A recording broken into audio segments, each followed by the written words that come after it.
তো গাইস আলহামদুলিল্লাহ আমার কালো দেশি জোড়াটা কিন্তু আবার দুইটা ডিম দিয়েছিল। তো মাশাল্লাহ অলরেডি একটা ডিম ফুটে গিয়েছে। এই যে দেখেন ডিমের খোসা, এবং আরেকটা ডিম আশা করছি আজকে রাতের মধ্যেই ফুটে যাবে, যদিও ফাটল ধরে গেছে ডিমে। এই যে দেখেন মাশাল্লাহ, সবাই মাশাল্লাহ বলতে ভুলবেন না।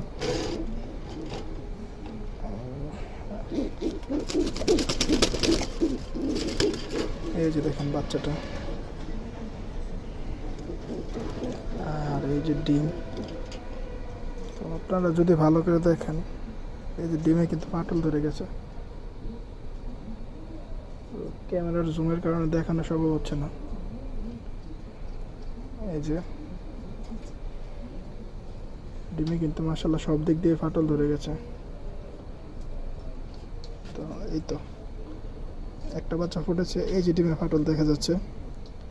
আরেকটা বাচ্চা হয়তো আজকে রাতের মধ্যে ফুটে যাবে ইনশাল্লাহ। সবাই দোয়া করবেন, আর সবাই চ্যানেলটা সাবস্ক্রাইব করে পাশে থাকবেন। আপনাদের কোনো কিছু জানার যদি প্রশ্ন থাকে তাহলে কমেন্ট বক্সে জানাবেন, উত্তর দেওয়ার চেষ্টা করব।